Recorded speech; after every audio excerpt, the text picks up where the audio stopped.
मैं हूं दीपक और आप देख रहे हैं छोटा नागपुर लाइव। वही आज मैं आया हूं सरायकेला ज़िले के खरसवां शहीद स्थल। आज ही के दिन एक तरफ आज़ादी का पहला जश्न मनाया जा रहा था और यही वो जगह है जो खरसवां हाट है। तत्कालीन ओडिशा सरकार के द्वारा गोलियों से यहाँ के जो आदिवासी हैं उनको छलनी कर दिया गया था। लगभग 50,000 से ज़्यादा लोगों आज ही के दिन जो है शहीद हुए थे। आज भी यहाँ के जो लोग हैं पिकनिक नहीं मनाते हैं, बल्कि पिकनिक के वजह यहाँ पे शहीदों को नमन करने आते हैं, तेल चढ़ाने आते हैं। और अगर देखा जाए तो पूरे झारखंड से पूरे तादाद से लोग आते हैं और आके यहाँ पे श्रद्धांजलि देते हैं, श्रद्धांजलि दे रहे हैं। मैं अपना कैमरामैन से आग्रह करूँगा कि इस भीड़ की ओर दिखाइए, नज़ारा दिखाएँ।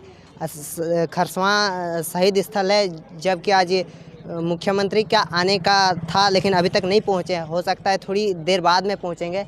आइए हम यहाँ के कुछ लोगों से भी रूबरू होंगे, उनसे हम जानने का प्रयास करेंगे। आज के दिन जो खरसवां शहीद स्थल में गोलीकांड हुआ था, क्यों हुआ था, क्या वजह था और शहीदों को क्या सम्मान मिला, उनके अभी परिजन को क्या कुछ मिला, सारी जानकारी मैं दूंगा।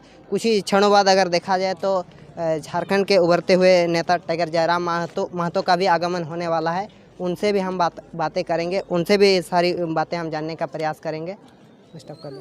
पूरे राज्य भर में अगर देखा जाए तो आज 1 जनवरी का जश्न मना रहे हैं। आज अभी हम आए हैं सरायकेला के खरसवां शहीद स्थल।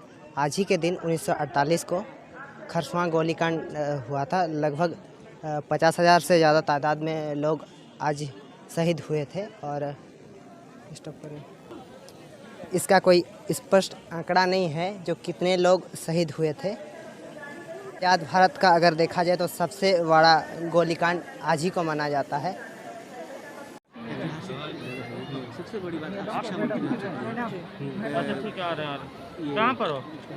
दुकान का इतिहास दर्ज है इतिहास के। खरसवां जो आज़ाद भारत का सबसे बड़ा गोलीकांड है, आज तक इतिहास के पन्नों में दर्ज है। आप शिक्षा मंत्री रह चुकी है, क्या लगता है मैडम ये हो रही है? बहुत ज़बरदस्त चूक हुई है, बल्कि जो इस गोलीकांड के कई तथ्यों को दबाया भी गया है।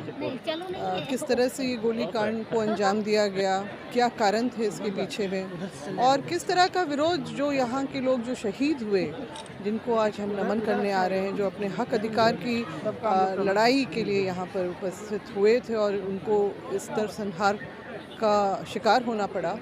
निश्चित रूप से जलियांवाला बाग से भी बहुत बड़ी ये दुर्घटना आज़ाद देश में हुई थी और इसको कहीं भी आज तक सही तरीके से दर्ज नहीं किया गया है। ये हमारे आदिवासी समाज के एक ऐसी त्रासदी को भुलाने की और उसको मिटाने की और दबाने की एक कहीं ना कहीं साजिश हुई थी। राज्य बने 22 साल हो चुके हैं, जो जरूरी चीज़ होना चाहिए राज्य वो चीज़ नहीं हो रहा है। बाहरी भीतरी की लड़ाई, फिर अब आदिवासी और बस्ती खटिया में लड़ाई, क्या ये भ्रमित करने का प्रोपेगेंडा नहीं चल रहा है राज्य में? देखिए, ये हमारा जो आदिवासियों का, तो वैसे भी आप इतिहास देखिए तो हमेशा कुछ ना कुछ त्रासदी रही है।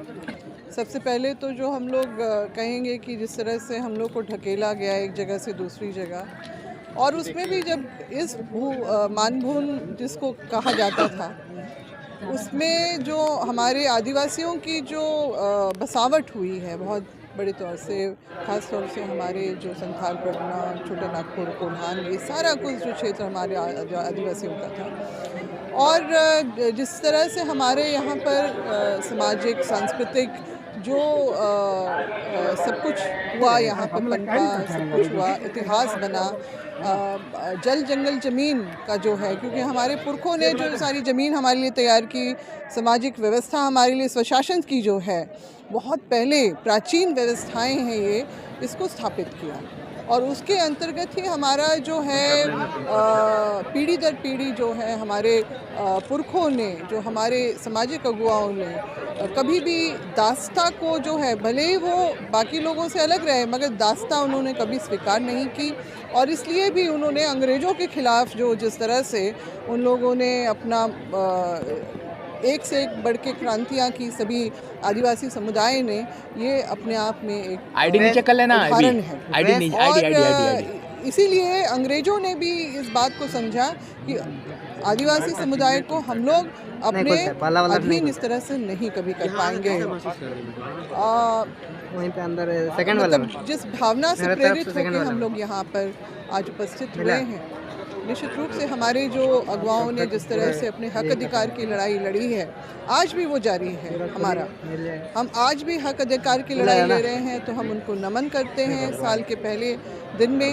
और मेरा तो ये अपने आदिवासी समाज के लोगों से ये अपील है कि जनवरी 1 और जनवरी 2 तारीख को कृपया करके जश्न न मनाएं, क्योंकि यही 2 ऐसी तारीखें हैं जिसमें हमारे अपने जो एक वीर पोटो हो, जिनको 1838 में जो फांसी पे चढ़ाया गया था अंग्रेजों द्वारा, और अगले दिन 2 जनवरी को उनके जो अनुयायी थे उनको किया गया था।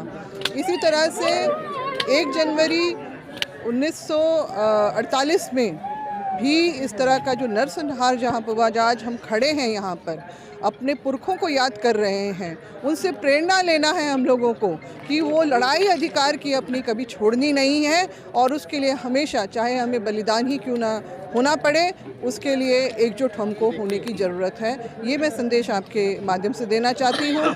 2 जनवरी 2016 में कलिंग उड़ीसा में भी जिस तरह से हमारे 14 आदिवासियों का नरसंहार हुआ था, हम उनको याद करते हैं और नमन करते हैं, और हम चाहेंगे कि आदिवासी समाज हमेशा से इस बात को लेके है, मगर हम अपनी परंपराओं को नहीं भूलें, अपनी सामाजिक व्यवस्थाओं को नहीं भूलें, हम अपने इतिहास को नहीं भूलें। भले ही इसको दस्तावेज के रूप में सही तरीके से नहीं डाला गया है, जैसे कि आप इस जो खरसावा गोली कांड हुआ है, इसको भी तरीके से इसका जो है अभी तक इतिहास के पन्नों में डॉक्यूमेंटेशन तो हुआ ही नहीं है, और जो है इतिहास के पन्नों में भी इसको दर्ज नहीं किया गया है। इतनी बड़ी घटना जो है आपका जो अमृतसर में जो हुआ था, जलियांवाला बाग में जो कांड हुआ, नरसंहार हुआ था, कहते हैं उससे भी कहीं ज़्यादा यहाँ पे लोगों की जानें गई, और इसको महत्व नहीं देना, यानी कहीं ना कहीं आदिवासियों के इतिहास को मिटाने की कोशिश है।